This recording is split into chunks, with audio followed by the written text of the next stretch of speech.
Hello students, welcome back to our YouTube channel. My name is Vikas Sharma from Brenda international. So आज का जो हमारा topic है वो है जैसे बच्चे बाहर पढ़ने के लिए प्लान करते हैं ओवरसीज एजुकेशन के लिए, तो वो क्या क्या चीज़ें इंपॉर्टेंट पॉइंट्स हैं जो कि उनको अपने माइंड में रखनी चाहिए जब भी वो अप्लाई करें ओवरसीज एजुकेशन के लिए. So before starting this video I would like request all of you to subscribe to our YouTube channel. Let us start this video.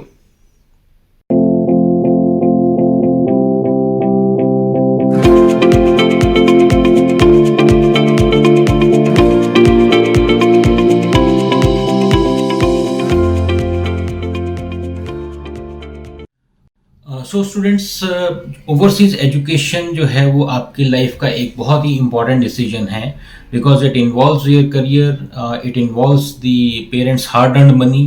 सो जब भी आप ओवरसीज एजुकेशन के लिए प्लान करें, कुछ इंपॉर्टेंट चीज़ों का हमेशा ध्यान रखें, जिसमें कि सबसे पहला पॉइंट आता है know the reality. You should know the reality. Students कई बार इस इन्फ्लुएंस में होते हैं कि बाहर जो स्टूडेंट्स पढ़ने के लिए जाते हैं उनकी लाइफ काफ़ी इजी होती है, स्टडी सिंपल होती है और जो है वो सोशल मीडिया प्लेटफॉर्म्स पे अपने फ्रेंड्स की, रिलेटिव्स की फ़ोटोज़ भी देखते हैं, जिससे कि उन्हें लगता है कि वो इजीली वहाँ पर जाकर स्टडी करेंगे और ऐसा कोई प्रॉब्लम नहीं होगी. प्रॉब्लम तो नहीं होती है, बट फिर भी ये होता है कि कुछ चैलेंजेस आपको वहाँ पर फेस करने पड़ सकते हैं, जैसे कि खुद पे खुद आपको वहाँ पर सारी चीज़ें मैनेज करनी है, जैसे कि अकोमोडेशन हो गया, ट्रांसपोर्टेशन है, फूड एंड लॉजिंग है. ये सारा कुछ आपको वहाँ पर खुद पे खुद मैनेज करना होगा because you will be out of your like comfort zone. आपके पेरेंट्स की आपको वहाँ पर हेल्प नहीं मिलेगी और आपको you will have to stand on your own. कुछ स्टूडेंट्स जो होते हैं इस रियलिटी को जानते हैं, उनका फोकस जो होता है खाली एजुकेशन होता है और इन चैलेंजेस को वो इजीली फेस कर सकते हैं. सो आपको अपने माइंड को इस तरह से प्रिपेयर करना पड़ेगा कि कुछ भी चैलेंजेस आते हैं you will have to face them and you have to overcome them. So जो स्टूडेंट्स इस चीज़ को समझते हैं वो इजीली सक्सेसफुल होते हैं and they can face the challenges as well. जो दूसरा पॉइंट आपने कंसिडर करना है वो है choose the subjects as per your choice and as per your interest. आपने सबसे पहले देखना है कि आपका जो स्टडी है, बैकग्राउंड, वो किस फील्ड में है. उसी फील्ड में आपने फर्दर अपना कोर्स चूज करना है और वो उसमें आपका एक इंटरेस्ट भी होना चाहिए. अगर आपने कोई ऐसा कोर्स चूज कर लिया जो कि आपके बैकग्राउंड से मैच नहीं करता है तो आपको सबसे पहले तो वीज़ा लेने में दिक्कत आएगी. बहुत अच्छे आप लकी हुए तो फिर आपको वीज़ा भी मिल गया, लेकिन आपको फर्दर स्टडी करने में प्रॉब्लम आएगी. सो इस चीज़ को आपने ध्यान रखना है. जो भी आपका बैकग्राउंड है, जो भी आपका इंटरेस्ट है फर्दर, उसके अकॉर्डिंगली आपने कोर्स चूज करना है because these things have to be in alignment, your background, your interest and your future course. तो ये जो तीनों चीज़ें अगर अलाइनमेंट में होगी तो ही आपको सक्सेस मिलेगी. सो इसके बाद हम बात करेंगे चेक योर फाइनेंसेस. आपको अपना बजट जो है वो पहले रेडी करके रखना है कि आपको माइंड में होना चाहिए कि आपने कितना बजट आप जो है अफोर्ड कर सकते हैं अपनी ओवरसीज एजुकेशन के लिए. हमने कई बार ये चीज़ नोटिस की है कि जितना आपका बजट होता है और ओवरसीज एजुकेशन उससे कई ज़्यादा निकली, then it will be difficult for you to manage. कई बार ऐसा होता है कि स्टूडेंट्स ये कहता है कि हम एक साल वहाँ पर स्टडी कर लेंगे, उसका हमारे पास अरेंजमेंट है और सेकेंड ईयर का हम वहाँ पर पार्ट टाइम जॉब्स करके अपना खर्चा निकाल लेंगे. ये जो आपका प्लान है कई बार सक्सेसफुल होता है, कई बार नहीं भी सक्सेसफुल होता है बिकॉज कुछ सर्कमस्टेंसेस ऐसे कई बार बन जाते हैं कि आपकी अर्निंग इतनी नहीं हुई है. सो इस केस में मैं पेरेंट्स से भी ये रिक्वेस्ट करूँगा कि आप अपने बच्चे की एजुकेशन को एज एन इन्वेस्टमेंट लेकर चलिए कि आप जितने भी ड्यूरेशन का कोर्स है वो आप उसको जो है सोच कर चलिए कि आपने 2 साल के लिए इन्वेस्ट करना है, उसके बाद उसके अच्छे रिटर्न्स होंगे. लेकिन अगर हम बच्चे के ऊपर सारा डिपेंड करके चलें कि वो 1 साल की तो चलिए मैनेज हो गया, 1 साल की फीस और उसका अकोमोडेशन हो गया है, सेकेंड ईयर के लिए वो खुद पे खुद कर लेगा, कई बार ये चीज़ डिफ़िकल्ट हो जाती है. तो इन चीज़ों को आपने माइंड में रखना है और अकॉर्डिंगली अपना बजट सेट कीजिए. If your budget allows then only apply for the overseas education. उसके बाद हम बात करेंगे कि know the place before applying. जहाँ पर भी आप पढ़ने के लिए जा रहे हैं वहाँ का वेदर कंडीशंस क्या हैं, वहाँ का फूड कल्चर क्या है, ट्रेडिशन क्या है, ये सारी चीज़ें आपको हमेशा ध्यान में रखनी चाहिए। कई बार ऐसा होता है कि आपका हेल्थ अलाउ नहीं करता है, किसी लाइक जगह जाते हैं और वहाँ का वेदर कंडीशन ऐसा है कि आपके लिए हेल्थ के लिए प्रॉब्लम हो रही है, तो वो चीज़ आपको चेक करनी है। कई बार आपको फूड वहाँ का नहीं पसंद आएगा, तो ये सारी चीज़ें जो है आपने पहले ही माइंड में सेट करके रखनी है कि आप उस प्रॉब्लम से कोप अप कर पाएंगे या नहीं कर पाएंगे।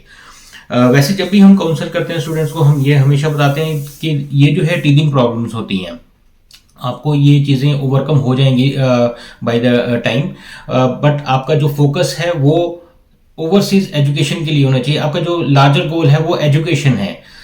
आपने वो चीज़ अगर कंप्लीट कर लिया तो ये चीज़ें जो है मैनेजेबल हैं। इसके बाद हम बात करेंगे choose the college and the university based on your goals. जब भी आप यूनिवर्सिटी या फिर कॉलेज चूज करें, वो आप अपने करियर को ध्यान में रखते हुए कीजिए। कई बार हमने देखा है कि स्टूडेंट्स कॉलेज इस वजह से चूज करते हैं कि एक पर्टिकुलर प्लेस पे कि उनके रिलेटिव्स वहाँ पर रह रहे हैं, उनको जो है वहाँ पर मैनेज करना आसान होगा। लेकिन इससे आप क्या कर रहे हैं, अपने करियर को कॉम्प्रोमाइज कर रहे हैं। कई बार ऐसा होता है कि आप अच्छे कॉलेज में जा सकते हैं, आप डिजर्व करते हैं, लेकिन आपने वो चूज कर लिया कॉलेज जहां पे आपके कंफर्ट जोन है, जहां पर आपका रिलेटिव रहते हैं, वहां पर आपको अकोमोडेशन मिल जाएगी। सो इससे क्या हुआ, आप अपने करियर को कॉम्प्रोमाइज आपने कर दिया। सो मैं ये सजेस्ट करूंगा कि ये जो चीजें हैं, जैसे आपको रिलेटिव का सपोर्ट मिल गया, ये एक टेम्पररी चीज है। आप बाहर जाते हैं, आपको सारा कुछ खुद पे खुद मैनेज करना है, तो इसके ऊपर ज्यादा ना डिपेंड होके आप ये देखिए कि आप कैसे मैनेज करेंगे। आप अगर एक अच्छे कॉलेज में स्टडी करेंगे, आपका करियर अच्छा बनेगा, आपको अच्छी जॉब मिलेगी, आपको फर्दर अपॉर्चुनिटीज अच्छी मिलेंगी। सो वो जो टेम्परेरी एक आपका जो है बेनिफिट है रिलेटिव का या फ्रेंड का, तो वो आपको जो है फर्दर लॉन्ग टर्म में आपको हेल्प नहीं करेगा। आप उसके बाद आपका जो इंग्लिश टेस्ट है उसकी रिक्वायरमेंट आपने देखनी है कि आप अगर फर्दर स्टडी करने के लिए जा रहे हैं तो बहुत सी कंट्रीज़ में एक जो है लैंग्वेज एलिजिबिलिटी टेस्ट होता है, वो आपने क्लियर करना है। कुछ लैंग्वेज एलिजिबिलिटी टेस्ट होते हैं जैसे कि आइल्स है, टॉफल है, या फिर पीटी है, ये आपने क्लियर करना होता है। इन एग्ज़ाम्स को आपने एडवांस में क्लियर करके रखना है ताकि आप जो है जब अप्लाई करें ओवरसीज एजुकेशन के लिए तो ये आपके पास स्कोर्स हैंडी हों और आप अपने कॉलेज या फिर यूनिवर्सिटी में उसको अप्लाई जो है सबमिट कर सकें ताकि आपका ऑफर लेटर आ जाए। सो कुछ कॉलेजेस में जैसे कि कंडीशन होती है कि आपको आईएलटीएस में 6.5 नॉट लेस देन 6 लेना है, या फिर आपने पीटीई में 65 या 70 स्कोर करना है।